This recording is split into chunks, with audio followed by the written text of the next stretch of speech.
heard of Santa Claus before? Santa Claus? Sure. Doesn't everyone write Santa?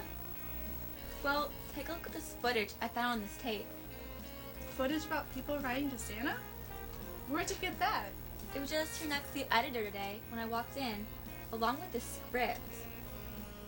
That's odd. I wonder who could have left it here. Would you look at this script? It's written by Paul Harvey. Paul Harvey? Isn't that news guy who's been on the radio for like decades? Check the title of the script, the rest of the story. According to this, it was broadcast on Christmas Eve in 1992. Let's pop the tape into the VTR and see what we have. Coming right up.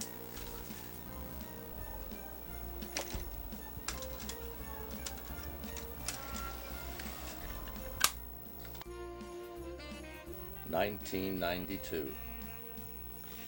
Never in history did a town have so much trouble naming itself than the town of, well, that was the problem. The town didn't have a name, not even an unofficial one. There were many suggestions, but every time somebody made a suggestion, it was discovered that some other town already had that name. How did the folks find their way to the nameless town? Well, people who lived on the gently rolling hillscape of southern Indiana would simply point and say, "Over yonder is the nameless town." So that's exactly what they came to call it, until one Friday night, late in 1852, on Christmas Eve. And this is the rest of the story. The Christmas Eve service had just concluded in the little log church, and everybody was there. As good a time as any to hold a final town meeting of the year, one citizen decided.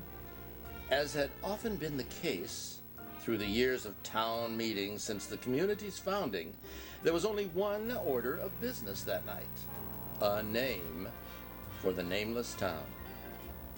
The Reverend Christian Wittenbach. So esteemed was this minister that somebody suggested naming the town Wittenbach, Indiana. But I think it was the Reverend himself who respectfully declined. After all, he didn't even live there. The frustrating discussion continued. With a chilly December gust, the door of the church blew open. It was the adults who fell silent, and the magical sound of sleigh bells. But whose sleigh might it be? All were present, remember, and nobody else for miles and miles around except... That's right. And as the children ran to the doorway, they excitedly shouted the name that every grown-up was thinking. "Santa Claus!" they cried. "It's Santa Claus!" Thus, one Christmas Eve, 140 years ago tonight, because of some bells that nobody's ever been able to trace, the little nameless town received its name: Santa Claus, Indiana. And so it is named to this day. The population no longer numbers in the dozens. There are 1,200 residents now. And in a sense, you might say that there are 1,201. For each and every Christmas season, hundreds of thousands of letters arrive in the town's post office. Letters come from all over the world with but a single name inscribed upon them. Oh, the inscriptions are often scrawled in crayon, but the letters are sent in utmost sincerity. Of course, you know what the name is on all those envelopes. And you know why those letters arrive where they do. Because you know the rest of the story. That's a great story. I never knew all that. Take a look at this note that came with it. Santa's Candy Castle was the first building that was part of Santa Claus Town. It became the nation's first themed attraction, long before Disneyland or Knott's Berry Farm came along. It opened on December 22nd, 1935, and was known as Santa Claus Town. That included Santa's Workshop and Toy Village, and the opening was broadcast on radio.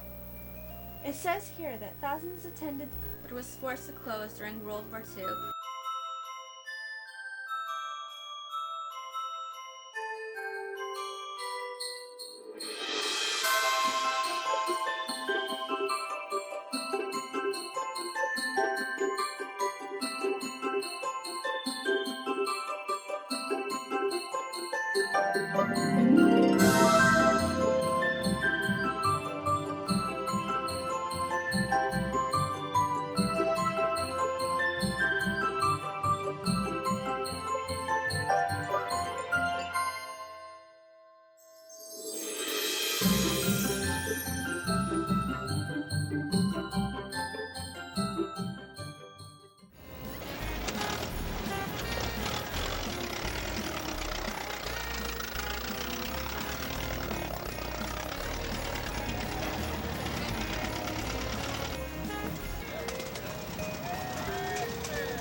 what is that?